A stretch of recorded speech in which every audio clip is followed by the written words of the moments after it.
Welcome back to Hearts Beyond Rules, a place where love doesn't apologize, where desire doesn't ask for permission, and where some connections are too real to be ignored. Tonight's story is called She Thought I'd Reject Her After That Night.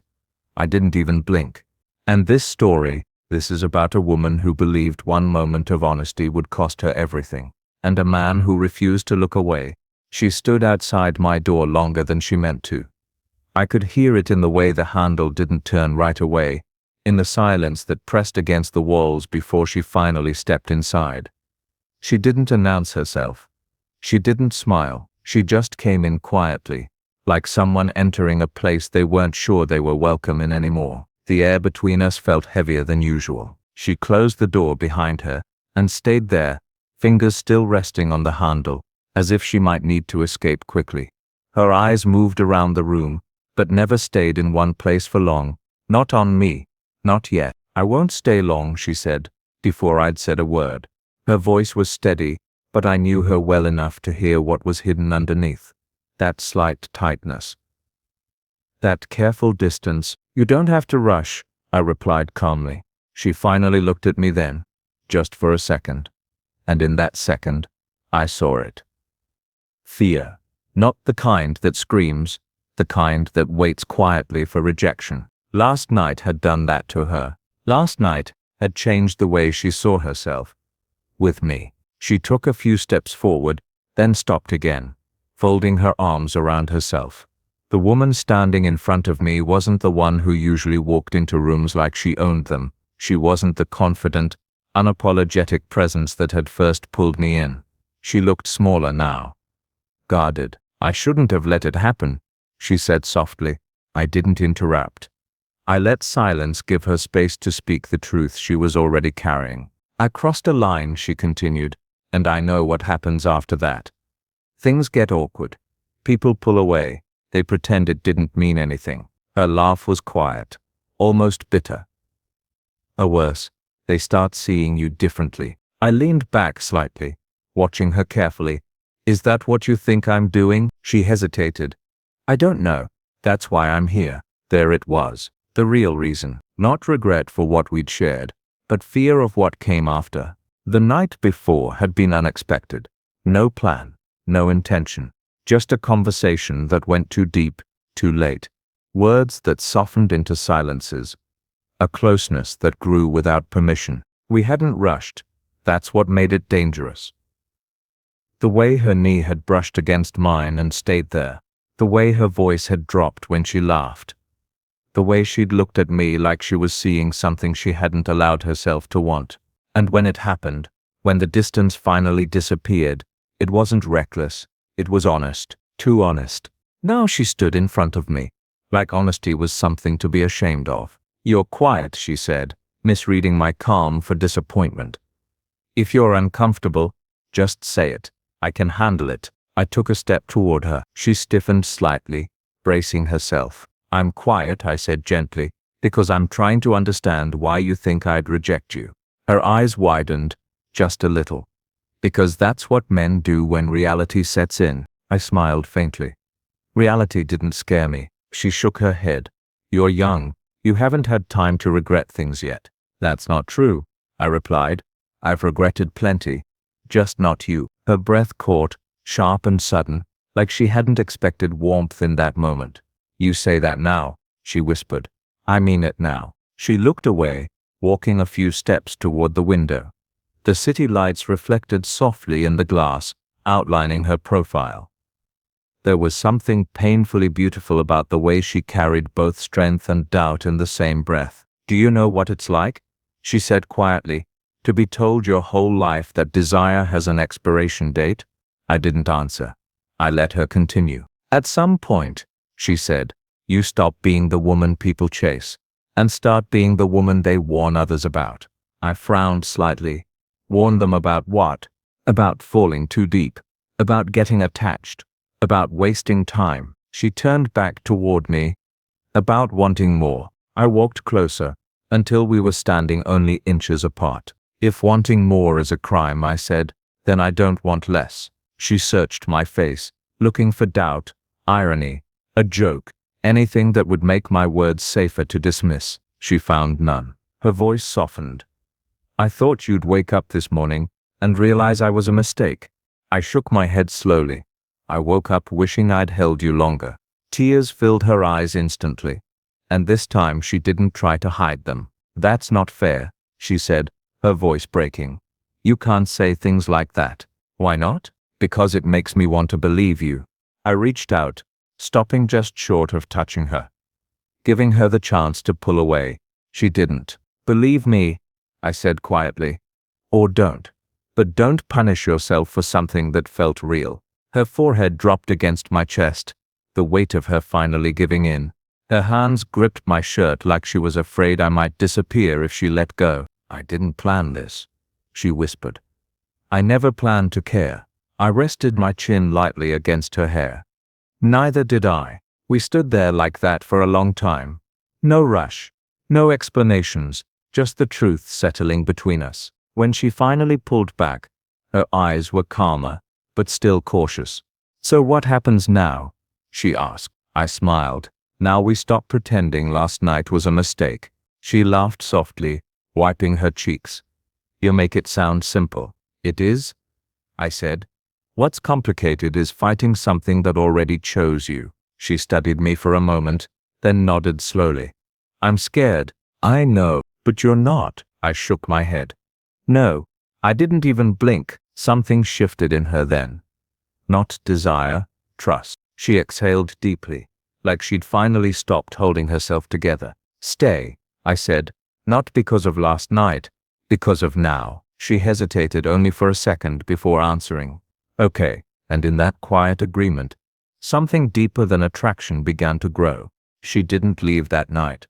Not because I asked her to stay again, and not because she suddenly stopped being afraid. She stayed because something inside her finally got tired of running from the same feeling she'd been denying for years. She sat on the couch with her legs folded beneath her, hands wrapped around a mug she barely touched. Every few seconds, her eyes drifted toward me, then away again, like she was still testing whether this calm was real or just temporary mercy. You know this won't be easy, she said quietly. I nodded. Easy was never the goal. She smiled at that, but it didn't quite reach her eyes. People will notice, they always do, and they'll talk, they always have. She studied my face. You sound like you've already accepted the consequences. I've already lived without you, I replied. That felt worse. Her breath caught again, softer this time. She leaned back, staring at the ceiling, as if searching for answers written somewhere above us. I'm not used to someone choosing me when things get complicated, she said. Usually that's when people start backing away. I sat beside her, close enough that our shoulders touched. I'm not backing away. She turned her head slowly, meeting my eyes. Even when they look at you and see me, especially then. The room fell quiet again, but it wasn't heavy anymore. It felt like the kind of silence that only exists when two people are finally being honest. That honesty scared her more than desire ever had. Over the next few days, the world started creeping back in. It was in the way she hesitated before answering my calls when she was out. In the way she checked her reflection before stepping outside with me, as if preparing herself for judgment she hadn't yet received. It was in the pauses, those tiny moments where fear tried to rewrite what we felt. We didn't hide. Not really. But we didn't announce ourselves either. The first time we walked into a cafe together, I felt her body tense beside mine. Her fingers brushed against my arm, not holding it, just anchoring herself. She leaned in and whispered, "People are staring." I glanced around. A few looks, a few double takes. Nothing dramatic. They're just curious, I said. She gave a small, humorless smile. Curiosity doesn't feel neutral when you're the subject. I reached for her hand then. Not suddenly. Not possessively. Just enough to remind her she wasn't alone. Her fingers tightened around mine, and I felt the shift instantly. The fear didn't disappear, but it stopped controlling her. Later that night, she confessed something she'd never said out loud before. I've spent so long being careful, she said, lying beside me, tracing slow lines on my arm. Careful with what I wear, with how I laugh, with who I let get close. Why? I asked, though I already knew. Because people stop seeing you as a woman at some point, she replied. They start seeing you as a lesson, or a risk. I turned toward her, propping myself on one elbow. I see you. She looked at me. Really looked, like she was checking for cracks. And what do you see? A woman who knows exactly who she is, I said. Even when she pretends she doesn't. Her eyes softened. You make it hard to keep my walls up. Good. She laughed quietly, then grew serious again. I'm scared of how much this matters to me. So am I admitted. That surprised her. You don't act scared. Fear doesn't always look like running, I said. Sometimes it looks like staying. Weeks passed, and what we had deepened in ways neither of us had expected. It wasn't just the stolen kisses and quiet moments, or the way she relaxed against me when the world felt loud. It was the conversations at midnight, the shared memories, the way she slowly started letting herself want things again. But the world didn't stay quiet forever. The first comment came from someone she trusted, a friend. Well-meaning, concerned. Don't you think this is just a phase for him? They'd asked her. You don't want to get hurt. She told me about it later. Her voice steady but distant. I didn't defend you, she said. Not because I agreed. Because I was tired. I took her hand. You don't have to fight everyone for me, but I want to, she replied. I just don't always have the strength. You don't need strength, I said. You need honesty. She nodded slowly. Then I'll be honest. And she was. The next time someone questioned her choices, she didn't explain. She didn't justify. She simply said, I'm happy. That word, happy, felt like rebellion.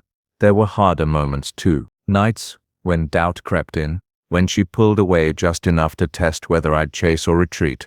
Mornings when she woke up quiet, lost in thoughts she didn't want to share yet. I stayed through all of it.